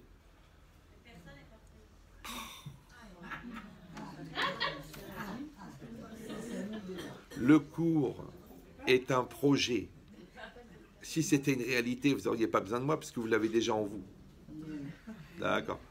Donc ça veut dire quoi? Ça veut dire qu'une personne, elle va faire cet effort-là, d'accord? De dire, j'ai compris. Qu'est-ce que je vais faire? Je vais m'investir, je vais me lancer, d'accord? Et ça va aller. Ah, maintenant, là-dedans, il y a deux parties. Il y a une partie qui s'appelle la confiance en soi et une partie qui s'appelle la confiance en Dieu. Et on a besoin des deux. Parce que je sais, vous allez dire, non, ce qui compte, c'est Hachem, Hachem, Hachem. Ou alors vous allez dire, non, mon coach, il m'a dit que ce qui compte, c'est que j'ai confiance en moi, j'ai confiance en moi, j'ai confiance en moi. Ne vous en faites pas, il faut les deux. D'accord? Maintenant, si tu es vraiment Baba Salé, donc tu dois avoir confiance que en Dieu. Si Baba Salé pour toi, c'est une sorte de poisson qui est servi très salé, c'était très très éloigné de la religion. Oui, il y a la morue salée, il y a le porc salé, il y a le baba salé. Parce qu'il ne connaît rien, le gars. Ouais. Donc toi, effectivement, il vaut mieux que tu ailles voir un coach. Parce que la religion, ça va te sembler très très éloigné de la réalité. Mais si tu comprends que tu as un corps, un psychique et une neshama, donc il faut que tu nourrisses les deux. En même temps. D'accord? Maintenant, et la nourriture de la personne, elle est dans la réalité. C'est ça le problème. C'est que c'est en travaillant que tu acquiers l'assurance du travail. D'accord? Et c'est en apprenant que tu as la satisfaction de connaître. Et c'est en investissant que tu as la satisfaction des résultats. Ben, c'est comme ça. Ça veut dire que l'effort coûte, mais l'effort rapporte. Donc comme les gens attendent d'avoir le résultat pour investir, c'est comme s'il va à la banque, il dit combien j'ai touché sur EDF, le mec il dit mais vous n'avez pas acheté d'actions. Il dit oui mais si j'avais acheté, combien j'aurais pris? Ah ben vous auriez pris 18%. 18%, alors donnez-les-moi. Mais vous n'avez pas acheté les actions. Oui mais si j'avais acheté les actions, j'aurais pu perdre. Bah oui, ouais, tu peux aussi te marier et être déçu, tu peux aussi faire des enfants et avoir des chocs, tu peux aussi manger et grossir, ça fait partie. Mais de l'autre côté, tu ne peux pas avoir les résultats de non-investissement. Non, ça a l'air débile comme ça, de dire des choses aussi débiles. Mais tous les jours, je parle à des gens qui me demandent comment ça se fait qu'ils n'ont pas le résultat des non-investissements. Alors je ne sais plus s'il faut parler intelligent ou débile, je ne sais plus. Parce que les gens, ils posent des questions débiles, donc je leur réponds débile ou je leur réponds intelligent. Donc quand je dis à la personne, ne venez pas chez moi en me disant comment ça se fait qu'il n'y a pas de communication alors que je n'ai jamais investi dans la communication, Qu'est-ce que je lui dis? Il faut communiquer. Il me dit, mais c'est ça mon problème, c'est qu'on ne communique pas. Je dis, bah, ça va être votre premier sujet de communication. Comment ça se fait qu'on ne communique pas? C'est facile à comprendre. Oui, non, non. Les gens ils disent, non, vous ne la connaissez pas, elle est spéciale. Mais on a tous des circonstances atténuantes. J'arrive. D'accord? On a tous des difficultés. On a tous des cas spéciaux. Mais c'est normal, puisque le Yetzer Hara ne peut pas se nourrir de vent. Donc il met des éléments dans la marmite, il met des obstacles, il met des écrans. Mais peut-être que c'est ça le challenge. Peut-être que le challenge c'est l'écran. Vous me suivez ou non? Peut-être le challenge c'est les ronces. Alors tu dis, bah, c'est difficile d'aller de l'autre côté de la rivière, parce qu'il y a du courant. Bah oui, bah, peut-être que le but c'est pas d'arriver de l'autre côté de la rivière, peut-être que le but c'est de traverser le courant. Peut-être que le but c'est de dépasser la confrontation. Peut-être que le but, c'est de dépasser le dégoût. Peut-être que le but, c'est de prendre sur soi. Donc ça veut dire quoi? Ça veut dire qu'en fait, ce que tu crois être le process, c'est ça la finalité. Bah oui, parce que ce qui te fait changer, c'est pas le résultat obtenu, c'est l'effort fourni. J'ai dit ça la semaine dernière à un petit jeune, je l'ai dit hier soir. J'ai dit à un petit jeune, il faut que tu fasses de la musculation. Il m'a dit, mais Rav, vous ne me dites pas de faire de la Guémara. Je fais, où, t'es loin. Ouais, fais de la musculation. Il m'a dit, ah bon, pourquoi? Parce que quand tu fais de la musculation, ça fait mal. D'abord, tu t'engages. Tu dis, je vais faire 100 pompes. 100 pompes, c'est énorme. D'accord? Maintenant, tu n'en as jamais fait plus que 30. Ou plus que 15. Donc, tu dis, je vais en prendre 100. Quand tu en fais 20, tu vas mourir. Tu sais qu'à 22, ça sera impossible. Tu sais qu'à 24, ça sera impossible. Mais si tu as fait 100 à la fin, et tu t'écroules et tu as mal partout, les 100 que tu as fait, c'est faux. Tu n'as pas fait 100 pompes, tu as fait 20 pompes. Ouais. Les 80 que tu as fait, c'est la volonté qui les a fait. Donc toi, tu crois que tu as musclé tes muscles, alors qu'en fait, tu as musclé ta volonté. C'est pareil maintenant. Tu dis, j'arrive pas à vendre. Vas-y, va faire le porte-à-porte. C'est la meilleure école de vente. Ouais. Attrape les gens dans la rue. Voilà, j'ai ça à vendre. C'est les gens qui, à Porte de Clignancourt, vous vous rappelez, les gars qui vendaient les blousons. Mais ça, c'est la meilleure école de vente. Bah oui, parce qu'il n'y a rien, le mec, il veut pas, il se promène. Il regarde le soleil, il regarde la vitrine. Tu l'attrapes. Bonjour monsieur, qu'est-ce que vous faites en ce moment? Votre femme, ça lui va bien. Je suis sûr que vous aimez le cuir. Regardez, on a des... Quand tu fais ça, c'est dur, parce que le client n'est pas demandeur. Il te dit, non, j'ai pas besoin. De toute façon, je sais que vous êtes tous des voleurs. Vous allez m'embrouiller. Je vais rentrer pour une cravate, je vais sortir avec 3 costumes. Il le sait, mais il rentre quand même. Et tu lui parles, et tu lui dis, quand tu as fait ça, mais tu peux vendre une centrale nucléaire. Mais tu peux vendre des trains entiers de machines à laver. Parce que tu as attrapé la vente. C'est ça le plus dur. Ouais. Mais tu as crevé. Parce qu'une fois, tu t'es fait jeter. 2 fois, on t'a envoyé balader. 6 fois, le gars, il n'a pas finalisé. 19 fois, tu t'es retourné, il est parti. Et toi, c'est dur. Je préférais quand ça marchait tout seul. Comme à l'école, c'était facile. D'accord, tu travailles, tu rends la copie, on te rend la note, c'est facile. Là, il n'y a pas, baba. C'est toi la copie, c'est toi la note, c'est toi l'arma. C'est une école.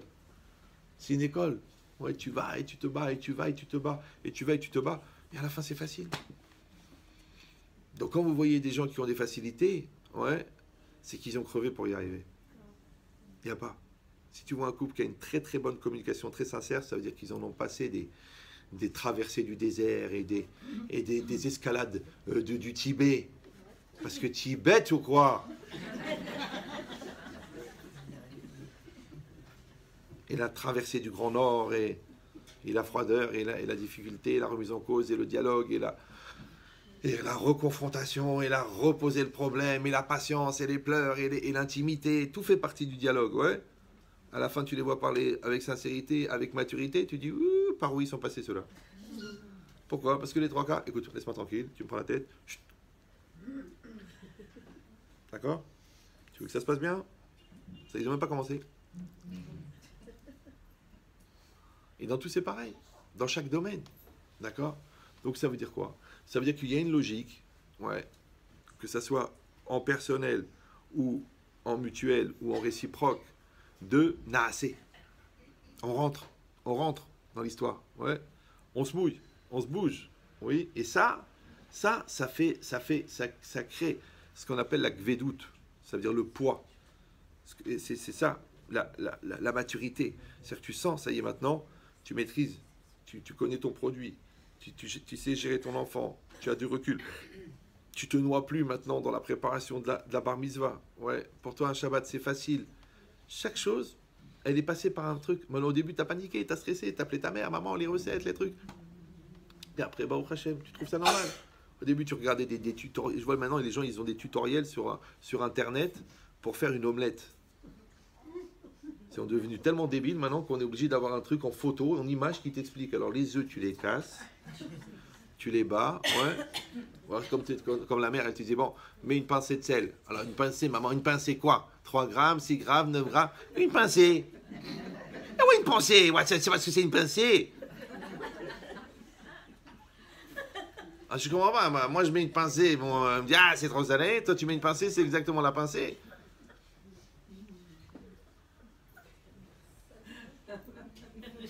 Je sais que ça vous rappelle des gens, mais d'accord.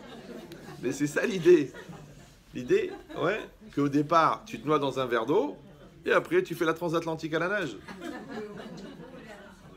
Facile, ouais. L'hôtesse elle dit, maman, comment on fait pour la marmite de ma fille? Assis-toi, prends une feuille. Et que maintenant, ils font un wedding planner, ils payent 18 000 shekels, le mec qui va leur expliquer où est-ce qu'il faut mettre les serviettes. Dis-moi, comment ils ont fait les grands-mères, toutes seules, avec 400 personnes, ils ont fait toute la bouffe eux-mêmes. Ils ont commencé avec les Wendy, baba. S'ils avaient 18 000 shekels, qu'est-ce qu'ils auraient fait avec, ouais. Donc ça veut dire quoi? Ça veut dire quoi? Ça veut dire que, qu'est-ce qu'il y avait de différent? C'est que eux, ils n'avaient pas le choix que de se jeter. Mais toi, tu as le choix. Alors tu dis, ah, peut-être je ne suis pas obligé, peut-être grâce à Dieu, on a les moyens. Mais tu as les moyens de quoi? De ne pas grandir. Tu as les moyens de trouver un système pour éviter d'eux. Quand les gens t'appellent, vous pouvez m'appeler ma femme, vous pouvez appeler mon mari, vous pouvez... J'écoute, c'est la tienne. À un moment ou à un autre, il va falloir que tu y ailles. Oui, mais elle me jette un truc, elle me claque la porte au nez. Mais oui, mais vous avez fait des enfants ensemble, vous n'avez pas parlé. Il va falloir y aller. Moi, je peux t'aider, je peux t'éclairer, je peux tout. Je vous en prie, appelez là, dites-lui, expliquez-lui, voilà ce qu'il faut lui dire. C'est-à-dire, tu veux que je sois le mari de ta femme, c'est ça que tu veux. Non, mais c'est ça en vérité, c'est ça. Le jour, j'en ai eu un comme ça, je lui ai dit, il faut faire ça, ça et ça et ça. Il m'a dit, non, je comprends rien à ce que vous dites. Je lui ai dit, bon, il faut lui écrire un texto comme ça, comme ça, comme ça. À la fin, je l'ai écrit. C'est compliqué parce qu'à la fin, j'ai écrit je t'aime et j'ai signé Henri. Le mec, il a fait copier-coller, il l'a envoyé. La femme, elle l'a appelé mon amour, mon cœur, ma vie. J'ai 2 choses à dire, bravo pour ce texto. Et deuxièmement, si tu me dis pas qui c'est qui l'a écrit, je te tue.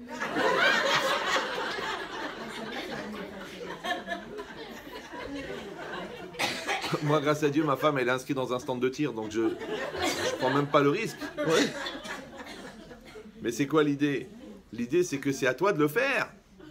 Pourquoi? Parce que les gens, ils croient à l'argumentaire, la sagesse, mais non, c'est la spontanéité, la sincérité.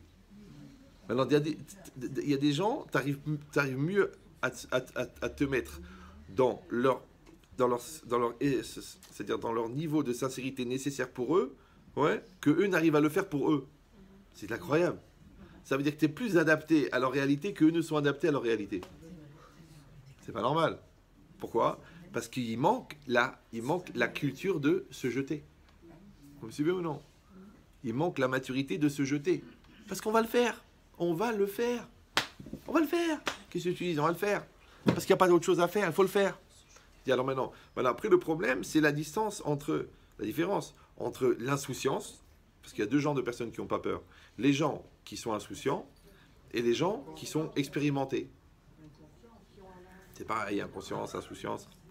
Ouais, vous avez compris l'idée ou non? Donc maintenant, c'est vrai que l'insouciance est confortable.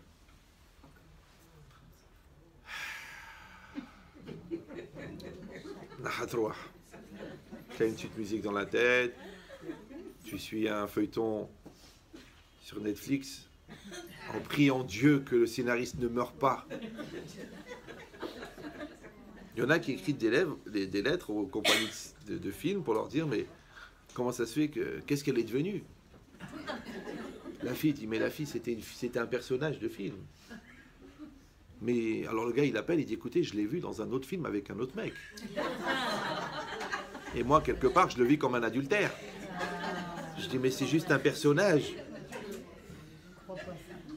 Hein? Je l'ai dit déjà, mais les gens ne croient pas. C'est des études sociologiques, psychologiques. Les gens font un transfert entre le personnage et leur vie. Donc ils pleurent en regardant le film. Et ils sont complètement insensibles à ce qui se passe à la maison. C'est extraordinaire. Ils voient le film.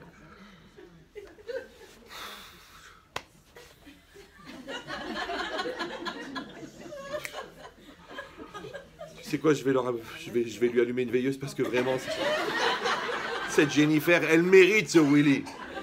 Elle le mérite. Même la nuit, elle crie, elle appelle. Ah Willy! Tu dis, mais c'est juste un film. Il n'y a rien de réel. C'est un scénario qui a été écrit par quelqu'un qui est tellement frustré de ne pas l'avoir vécu qu'il est obligé de l'imaginer. Mais le pire, c'est pas que lui, il a écrit un truc cinglé. Le pire, c'est que toi, tu le suis. Et tu as la vibration, tu as déjà les papillons dans le ventre. Tu dis, mais écoute, là, il est là, ton mari. Qu'est-ce qu'il est en train de rêver sur l'autre Willy ou là? Tu dis, oui, bah c'est la réalité. On a besoin de s'évader, on a besoin d'avoir la tête ailleurs. Ok. Bah, tu peux faire 10 minutes d'évasion et tu peux faire 23h50 de réalité. Mais si tu fais 23h50 d'évasion, ne t'étonne pas que les 10 minutes de réalité, ils sont durs à assumer. Surtout que ce que tu rencontres au début, c'est ce que tu fuis le plus. Là, j'en rajoute un peu. Ah, là, vous m'avez provoqué, là. D'accord? Donc, ça veut dire... Le pire, c'est que je le faisais naturellement avant. Bon. Donc ça veut dire... Restez calme. Ça veut dire une chose extraordinaire. Ça veut dire que Akadosh Baruch Hu, il va nous donner comme ça des situations. D'accord? Et nous, on va être confrontés à ces situations. Parce qu'on croit en Dieu. Et c'est mieux pour nous, déjà, on gagne la moitié de la vie. Parce que la moitié, c'est d'accepter la situation, l'autre moitié, c'est de l'assumer. Mais si déjà on la refuse, soit parce qu'on n'est pas croyant, soit parce qu'on est dans un déni de réalité, soit parce qu'on fait un transfert de culpabilité, c'est-à-dire qu'on pense que c'est l'autre qui est concerné et pas nous, alors qu'est-ce qu'on fout sur la photo si on n'est pas concerné? Qu'est-ce qu'on fait dans la situation si on n'est pas concerné? Donc on fait l'inverse. On accepte et on plonge. D'accord? Alors ça, la Gemara dans Shabbat, Daf Pechet aussi, elle dit comme ça, Amar Akadosh Baruch Hu. Hachem il a dit, quand les Bnei Israël ont dit Naaseh Venishma, nous ferons et nous comprendrons. Hachem il a dit, Mi Gila le Banaï, qui a dévoilé à mes enfants, Raz Zé, ce secret, chez Malaché Hacharet Mishtam Shimbo, que les anges de service utilisent, chez Nehemar, parce que c'est marqué, Barechu Hachem, bénissez Dieu, Malaché, c'est-à-dire Malachai, mes anges, Osé Devaro, qui accomplissent ma parole, Lishmoa Bekol Devaro, pour écouter le son de ma parole. Ouais, donc ici dans le Passouk, on a fait Osé Devaro et Lishmoa Kol Devaro, donc Naaseh Venishma. Et ça, c'est un Passouk normalement qui s'adresse aux Malachim, aux anges. Alors comment les Bnei Israël, ils ont eu ce niveau de faire ce que les anges font? Alors, la question, elle est que les anges, a priori, n'ont pas de libre arbitre. Je rappelle pour ceux qui sont au courant qu'un ange, c'est juste la prolongation de la volonté d'Hachem. C'est-à-dire que quand Hachem exprime une volonté, quand Hachem il dit « je veux », sa volonté, elle se réalise concrètement, on va dire concrètement, c'est-à-dire entre guillemets dans la spiritualité, sous la forme d'un ange qui va véhiculer cette volonté dans la réalité. Ça va? C'est pour ça que c'est marqué dans le Zohar que derrière chaque brin d'herbe, il y a un ange qui lui dit « pousse ». Donc vous imaginez des milliards de billions de milliards d'herbes, mais il y a aussi les particules de ce meuble, il y a aussi la trajectoire de chaque goutte d'eau quand il pleut, la destination d'une poussière dans l'air, d'accord, une feuille qui est en train de tournoyer en tombant d'un arbre, qu'elle va pourrir ici, faire de l'humus, qui va être ensuite transporté sous la voiture pour arriver dans tel endroit où là-bas le pommier va pousser. C'est des milliards de calculs. Et tout ça véhiculé par des anges. Et les anges, on a dit, c'est quoi? C'est un véhicule de la volonté d'Hachem. Donc, ça veut dire que quand tu les reconstitues, tu les rassembles tous, ça donne une volonté globale que le monde soit, qui se parcellise ensuite en milliards de micro-volontés. Maintenant, si je dis que l'ange, c'est que le prolongement de la volonté comme chez un homme. Quand un homme fait quelque chose, c'est un acte. Mais cet acte-là, il est véhiculé par une force. Et cette force, elle est l'expression d'une volonté. Donc tu vois bien que l'acte, il est juste la réalité physique d'une volonté exprimée. Ça va? Voilà. C'est pour ça qu'on est jugé pour nos actes. Parce qu'on n'est pas jugé pour le geste. On est jugé pour la volonté qui a véhiculé ce geste. La preuve, c'est que si tu es inconscient ou tu es involontaire, c'est moins grave. Donc ça veut dire que moins le niveau de volonté est grand et moins la gravité du geste est grande. Donc ça prouve qu'on te juge sur ta volonté et non pas sur ton acte. Ça va toujours? Voilà. Maintenant, si c'est ça, donc ça veut dire que quand les anges ils font quelque chose, en vérité, c'est juste le prolongement d'Hachem. Donc l'ange, en vérité, il n'a pas vraiment le libre arbitre. Donc l'ange, il n'a pas dit Naase Venishma, parce que de toute façon, c'est comme si tu dis à la boule de billard, est-ce que tu es contente d'être arrivé dans le trou? Mais je dis, je sais pas, demande au joueur, c'est lui qui m'a lancé. Maintenant, ça va en 3 bandes, en 6 bandes, en 7 bandes. Mais ça arrive là-bas. Ouais, là-bas, c'est exactement un ange. Hachem, il dit, je veux ça, ça fait ça, ça, ça, ça, ça, et ça arrive à ça. Ok, mais l'ange lui-même, il n'a pas. Alors comment tu peux dire que, comment mes enfants, les bénis Israël, ils ont découvert le secret des anges? Mais les anges, ils n'ont pas de Naase Venishma. Alors comment tu peux dire que les bénis Israël, ils ont accompli Naase Venishma comme les anges? C'est bizarre, non? Alors pour comprendre ça, en fait, il manque la dernière feuille. C'est une photocopie, je l'ai oublié. C'est pas grave. Elle est partie. Chiffre là. Donc en fait, l'idée, c'est quoi? L'idée, c'est justement ça. C'est quelle distance il va y avoir entre ce que je pense et ce que je fais. C'est ça la question. Ouais. Est-ce que moi, je vais m'annuler dans mon effort, ou est-ce que moi, je vais être, entre guillemets, l'accompagnateur de mon effort? Je vous avais expliqué que, vous savez, quand on dit « je veux », le « je », il est humain, mais le « veut », il est divin. Vous vous rappelez de ça? Levez la main ceux qui ne se rappellent pas, comme ça je suis sûr que c'est compris par tout le monde. C'est tout. Il n'y a que 5 personnes honnêtes. D'accord? Ah oui, pardon. Non, je sais que vous avez levé la main. Mais de toute façon, vous levez tout le temps la main. Donc ça veut dire quoi? Allô? Ah, j'explique. Moi, je m'excuse pour les gens qui l'ont déjà entendu, mais c'est pas grave. Vous pouvez le réécouter. Parce qu'on dit toujours Aratson oveam et anishama. La volonté vient de l'âme. C'est très compliqué de dire ça, parce que si on dit que la volonté vient de l'âme, donc ça veut dire que c'est l'âme qui dicte à l'homme sa volonté. Maintenant, puisque l'âme est divine, donc en fin de compte, un homme devient un robot de la volonté de Dieu. Ce qui est faux, parce que la base du libre arbitre, c'est justement cette liberté-là d'accomplir ou de ne pas accomplir.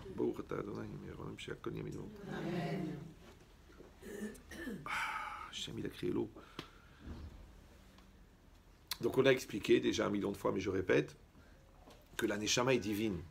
D'accord? L'homme, non. Il faut bien préciser. D'accord? Maintenant, quand l'énergie de l'âme, qui est divine, elle sort de l'âme et qu'elle rentre dans le nefesh, dans le psychique, dans le cœur, dans le moi, dans le jeu, selon comment on l'appelle, elle est prise en charge, cette énergie, par le jeu. D'accord? Donc le jeu, il prend l'énergie de l'âme.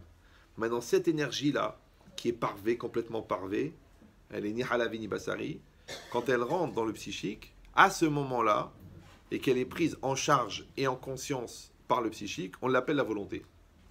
Ça va toujours? Maintenant, moi, en tant qu'homme, je vais prendre cette énergie-là et je vais l'orienter vers le bien ou vers le mal, vers la haine ou vers l'amour, vers la bêtise ou vers l'intelligence. Donc, ça veut dire quoi? Ça veut dire que maintenant, il va y avoir un vœu, c'est-à-dire une énergie qui vient de l'âme, qui va être dirigée par un jeu. En français, ça s'appelle « je veux ». Mais au fond, il y a une espèce d'illusion d'optique ou de mensonge tacite de dire « je veux », puisque ce qui constitue l'énergie du vœu ne m'appartient pas. Elle vient de Dieu. D'accord? Maintenant, Dieu ne me dicte pas mes actes, mais il me donne la force de les faire. La preuve, c'est que quelqu'un qui est mort, il reste encore le jeu, mais il n'y a plus le vœu. Donc il n'arrive pas à bouger, mais il est conscient. C'est pour ça qu'on ne peut pas dire des livrets Torah devant un cadavre, pour ça qu'on ne peut pas sortir le tzitzit, parce qu'il est jaloux.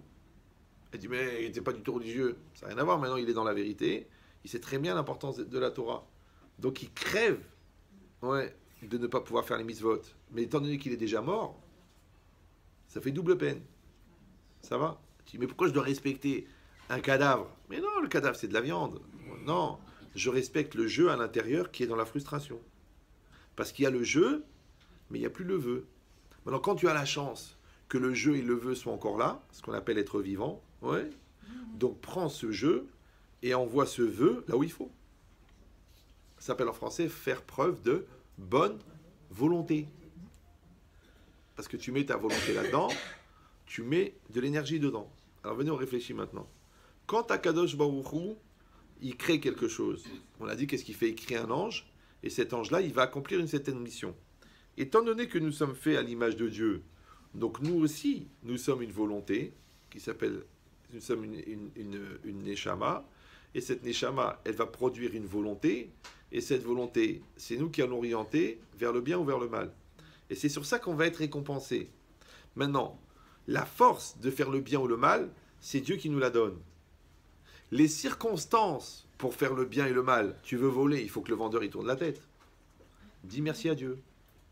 Tu veux tromper ta femme, il faut une folle déprimée qui accepte de dormir avec toi.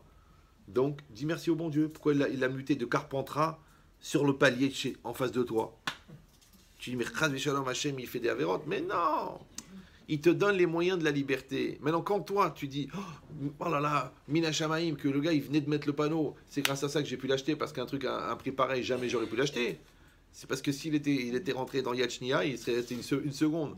Mais comme le mec venait de mettre le panneau au moment où tu es rentré dans la rue, tu as pu l'acheter. Donc qui c'est qui a fait qu'il a pensé à mettre le panneau, que le livreur de panneau, que l'imprimeur, il a mis une semaine au lieu de mettre une minute pour lui faire? Parce qu'ils vont Dieu, il voulait que tu trouves cet appartement. Maintenant, quand il a mis le panneau, tu aurais pu dire, oh, c'est exactement l'endroit que je cherche. Ou tu aurais pu dire, oh là là, encore des crédits, encore des soucis, et rater l'occasion. Donc le choix, tu l'avais. Mais l'opportunité de faire le bien, qui c'est qui te la donne? Le bon Dieu. L'opportunité de faire le mal, c'est le bon Dieu. Pourquoi? Parce que c'est ça la liberté. C'est que les gens, ils veulent la liberté, mais sans la globalité de la liberté. Vous suivez ou non? Pouvoir construire, c'est pouvoir détruire. Pouvoir avancer, c'est pouvoir faire du surplace. Donc, ça veut dire que l'impulsion de la volonté, elle vient de Dieu. L'opportunité d'accomplir la volonté, elle vient de Dieu. Et même la gestion des conséquences. C'est-à-dire que ce que tu as fait toi, qu'est-ce qu'il va faire le bon Dieu avec? Il va faire du bien avec le bien que tu as fait. C'est le bon Dieu qui fait ça. Il va faire du bien avec le mal que tu as fait. C'est le bon Dieu qui fait ça. Donc si tu réfléchis bien, l'impulsion de l'action, après l'opportunité de l'action, les moyens de l'action et l'utilisation de l'action, c'est Dieu. Alors qu'est-ce qui te reste? Juste la décision, de faire partie déjà des agents distributeurs de biens ou de faire partie des agents distributeurs de mal. Maintenant, ne t'en fais pas, n'aie pas peur, que le bon Dieu, avec ton mal, il va faire du bien. Tu dis, mais alors c'est extraordinaire, parce que si avec mon mal, il fait du bien, je ne vois pas pourquoi il me punit. Mais sache qu'il ne te récompense pas non plus pour ce que tu as produit. Il te récompense seulement pour l'effort que tu as fourni. C'est pour ça qu'on demande les commentaires, mais pourquoi Pharaon, il a été puni alors que Hachem avait fait une xéra à Avraham Avinu que ses enfants allaient être esclaves pendant 400 ans. Donc lui, il a fait qu'obéir aux ordres. Je ne sais pas si ça vous rappelle des gens.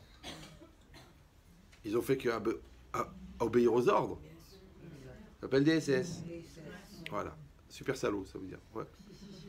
Donc maintenant, le fait d'obéir aux ordres ne te rend pas innocent de ce que tu as fait. Parce que tu pouvais refuser. Tu pouvais être objecteur de conscience. Ah oui, mais j'étais menacé de mort. Peut-être c'est mieux de mourir que d'être gardien de camp. Peut-être c'est mieux de mourir que de mettre des enfants dans un four. C'est même probable que c'est mieux. Ouais. Parce que là, tu meurs qu'une fois. Alors que là, chaque fois que tu mets dans le four, tu meurs à nouveau. Donc combien de fois on peut mourir? Combien de fois? Ouais. Ben, c'est exactement pareil. Que quand les Bnei Israël ont dit Naaseh Venishma, d'accord? Qu'est-ce qu'ils ont fait en fin de compte? Ils avaient une volonté à l'intérieur, énorme. Ouais. Une énergie énorme. Et eux, qu'est-ce qu'ils ont fait? ils avaient deux solutions. Soit ils avaient dit je veux, ouais, et donc à ce moment-là, ils se seraient servis du vœu pour projeter leur jeu, soit ils se seraient servis de leur jeu pour orienter leur vœu. Parce que c'est quoi le but de la vie? Parce qu'il y a un jeu, il y a moi, il y a ma personnalité, il y a mon projet, il y a ma destinée, il y a mes choix, il y a ma famille, il y a mes... Donc ça c'est je. C'est là qui commence exactement. On m'avait enlevé le mot de la bouche. Ouais. Donc soit je vais mettre mon jeu en avant et je vais servir de mon vœu pour projeter mon jeu. Donc c'est les gens qui commencent toutes leurs phrases par moi, et qui d'ailleurs finissent président en général, d'accord? Mais on va pas en faire un fromage. Mais ou alors non, je vais me servir de mon jeu pour orienter mon vœu. Ça veut dire quoi? C'est-à-dire qu'on a dit que le vœu, il est divin, vous vous rappelez ou non? L'énergie du vœu, elle est divine. Mais le jeu, il est humain. Et c'est ça le paradoxe. Parce que j'ai du fini en moi, le jeu, et j'ai de l'infini en moi, le vœu. Maintenant, le vœu, on va l'appeler le support de l'idéal, et le jeu s'appelle l'orientateur de l'idéal. Maintenant, est-ce que je vais être un orientateur d'idéal, ou je vais faire de mon jeu un idéal? Est-ce que je vais mettre mon ego en avant avec l'espoir que mon vœu réalise mon jeu?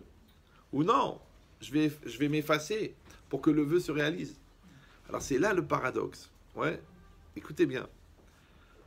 Vous savez quand on met une fusée, vous savez qu'on voit des satellites sur la Lune, qu'ils envoient sur orbite. Vous savez, elle est énorme la fusée. Elle est énorme. Elle fait 30 mètres de haut. Sur chaque côté, il y a 2 réservoirs. Ils sont énormes. Ils font à peu près, je sais pas, 4000 fois le réservoir de votre voiture. Ouais. Mais quand la fusée elle décolle, eh ben les réservoirs, en 4 minutes, ils bouffent toute l'essence qu'il y a dedans. Après, hop, ils basent les réservoirs. Après, ils continuent à monter. Et après, ils basent le dernier étage de la fusée. Après, ils basent l'intermédiaire. Et après, il reste le dernier. Et le dernier, il arrive sur orbite. Il s'ouvre. Le satellite, il sort. Et il perd le dernier étage. Donc tout ça, toute cette masse de ferraille pour envoyer un truc qui fait des fois 8 kilos sur orbite.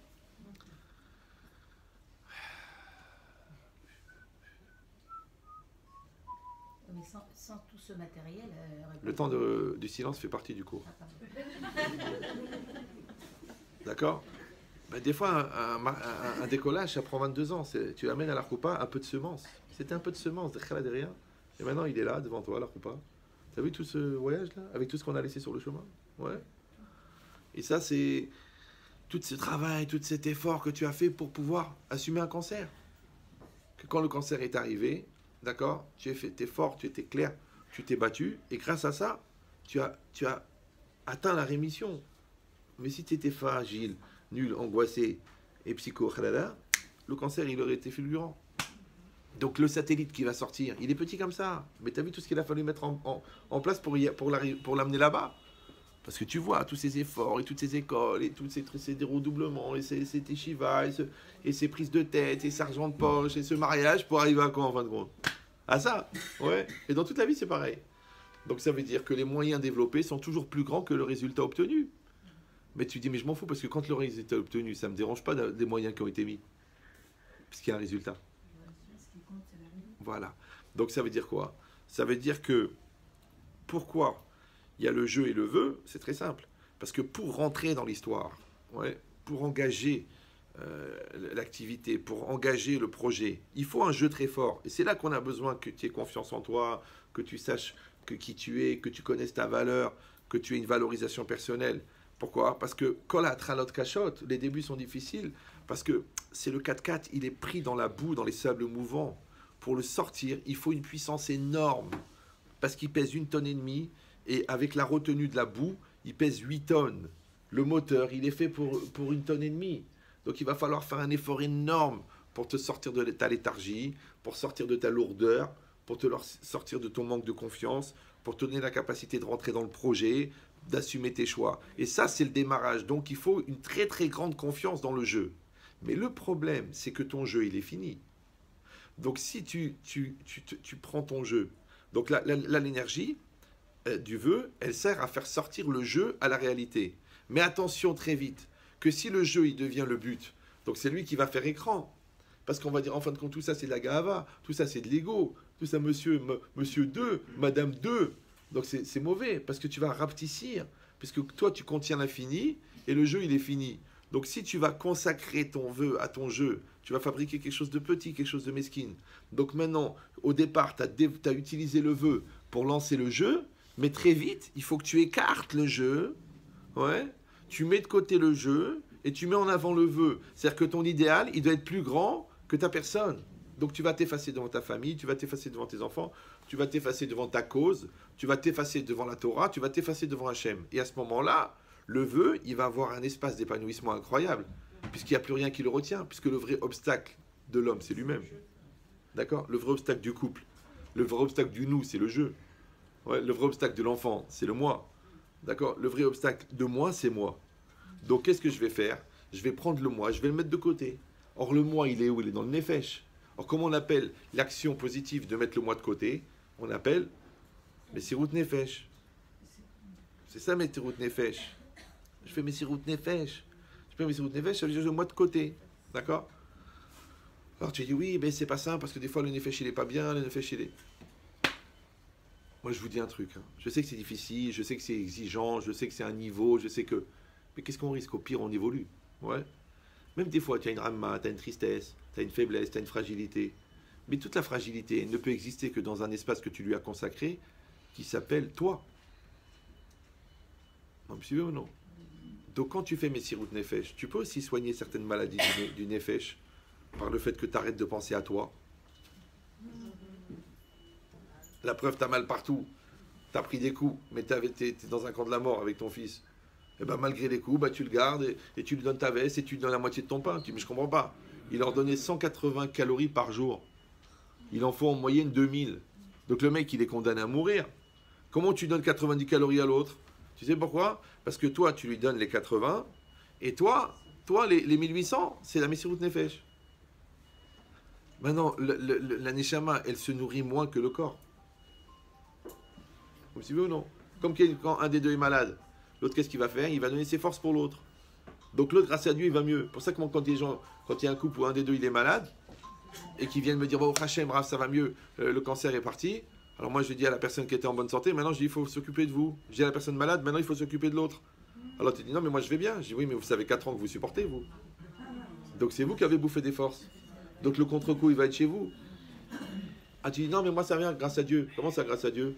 Maintenant, les vacances, maintenant le... Ouais, c'est pour ça que les parents, ils doivent partir 3 jours en vacances après le mariage de leurs enfants. Parce que qui c'est qui a stressé pendant 6 mois? C'est eux. Qui c'est qui a payé? C'est eux. Alors allez décompresser. Sinon, tu les vois après un mois après. Ça va? Ouais, ça va. C'est normal, ça s'appelle de la gestion. Il faut gérer. Ouais, pression, dépression, ou alors impression, compensation. C'est normal, d'accord? Donc maintenant, c'est exactement pareil. Que cette force-là, que les anges y développent, que en fait, ils sont la prolongation de la volonté divine. Alors un homme aussi, il peut réussir à faire ça. C'est pour ça que la Gemara dit qu'on doit apprendre d'un rave qui est domé les malach Hachem Sevakot, qui ressemble à un ange. Alors qu'est-ce que tu crois, toi? Qu'il a une auréole, que la lumière s'allume quand il rentre, qu'il a des ailes? Non. C'est que de quelqu'un, que son projet il est plus grand que lui. Ouais, que sa volonté elle est plus grande que sa réalité personnelle. À ce moment-là, il s'est annulé à son projet, donc toi, tu ne vas pas adhérer à lui, sinon ça s'appelle un gourou. Tu adhères à son projet, tu adhères à la Torah, tu adhères à l'énergie positive qui dégage. Mais à part ça, il y a des choses qui te dérangent, il y a des choses que tu n'aimes pas, il y a des choses qui te blessent, des choses... Si on était aimé par tout le monde, ça veut dire qu'on donnerait des cadeaux à tous, c'est pas possible, d'accord? Donc c'est pas grave. Donc c'est ça l'idée. L'idée, c'est qu'il faut développer le jeu au départ pour lancer la machine, et ensuite il faut écarter le jeu pour que le vœu, il se développe à l'infini. Et dans tout, c'est pareil. Au début, le mariage, c'est toi, moi, ta famille, ta race, ma mère, mon lit, mon fric, mon argent, mon truc. Et après, on s'efface devant le couple. Maintenant, quand le couple est plus grand que le toi et le moi, et que nous deux, on investit dans le nous, donc l'abnégation du je et du tu crée le nous. Et le nous, il nourrit le je et le tu. Bah oui, parce que quand le couple va bien, il donne des forces à la femme, il donne des forces au mari.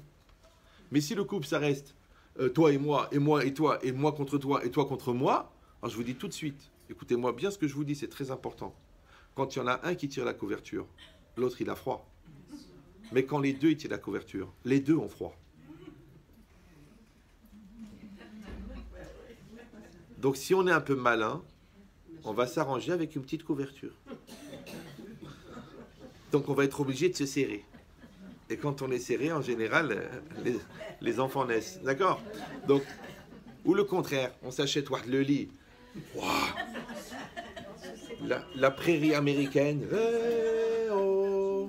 J'ai envoyé un texto pour essayer un peu de le sentir, parce qu'il est... Il est là ou il n'est pas là? Ils appellent king size. Ouais, ça veut dire le pays de la froideur. Là.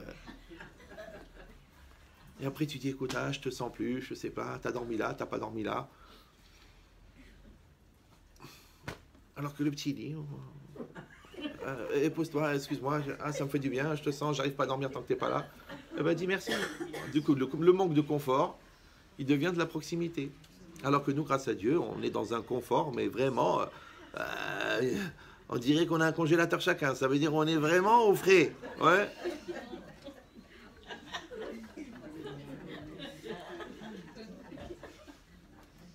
Donc vous avez compris. On se marie, on a un idéal. Ça s'appelle le nous. D'accord? On rentre à l'Yeshiva, on a un idéal de devenir un Talmid Chacham. Vraiment, et on s'en donne les moyens. D'accord? Après, on fait un enfant, on a un idéal. Après, on crée un business, on a un idéal. Mais dans n'importe quel domaine, donc pour ça que tu vois que les grands patrons, ils ont toujours la hanava. Ouais, ils ont la modestie, les grands patrons. Les vrais, pas les petits opportunistes qui ont gagné 100 euros. Les gens qui ont gagné 20 milliards, ou 30 milliards, ou 40 milliards, tu vois qu'ils ont la hanava. D'ailleurs, ils sont capables de donner de leur vivant 80% de leur richesse. C'est que vraiment, le gars, il a compris que c'est pas lui le but. Ouais. Pourtant, il n'est pas commode, et en plus, il s'appelle buffet. D'accord? Donc c'est quoi l'idée? C'est que, encore une fois, le schéma, il est simple. Je vais développer le jeu avec la confiance, propulsé par le vœu.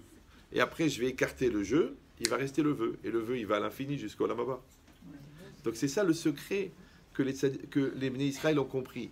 Ils ont compris qu'en fin de compte, on a besoin de cette volonté pour devenir, ouais, mais après, il faut essayer d'occulter son jeu. Et si quelqu'un il va dire alors quoi? Alors on va devenir quoi? On va devenir rien, alors on n'existe plus.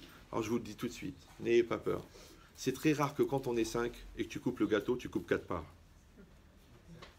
Ouais, et si dans Titanic, il reste une seule bouée, c'est rare que tu la donnes à l'autre. C'est-à-dire, ve'afta l'iraha kamoha. Tu vas pas t'oublier, toi. Ouais. Hayeha konmin. Donc n'aie pas peur, l'ego, il va revenir. C'est seulement de savoir, est-ce que l'ego, il va devenir un but ou un moyen? Maintenant, si tu n'es pas en lutte, ton ego, il va devenir un but. Et après, tu vas être un but de ta personne. Ouais. Ou le contraire. Tu vas dire, moi, c'est pas grave. Allez, ce qui compte, c'est que les enfants ils soient bien. Ce qui compte, c'est que mon conjoint il soit heureux. Ce qui compte, c'est que Hachem il soit grandi dans le monde. Eh ben, t'en fais pas. Au niveau personnel, tu auras. Tu auras le confort, tu auras le bien-être, tu auras la santé, tu auras. Ça, c'est agave. C'est en plus. Ouais. Mais le projet, tu l'auras atteint. Alors que bizarrement, si tu as dit non, moi, ce qui compte, c'est moi, les amis, tu les as plus. Parce que les gens, ils sont fatigués de t'écouter ton discours. Que toujours toi. Le conjoint, il est parti parce que c'est difficile de vivre avec un égoïste ou une égoïste. Les enfants, ils en peuvent plus parce que de toute façon, tu es une machine à souhait, grâce à Dieu, maintenant, ils sont indépendants. Ouais. Donc, qu'est-ce qui reste? La folitude. La folitude. La folitude. Ouais. Mais pas la folitude des gens qui n'ont pas eu la chance de rencontrer. La folitude des gens qui sont entourés mais qui se sentent seuls. Ça va? Voilà. Donc, Hachem, il fasse qu'on réussisse à réaliser ce Naaseh Venishma personnel. Vecheni Ratson Venomar. Amen. Chazak Obaruch. Kol hakavod.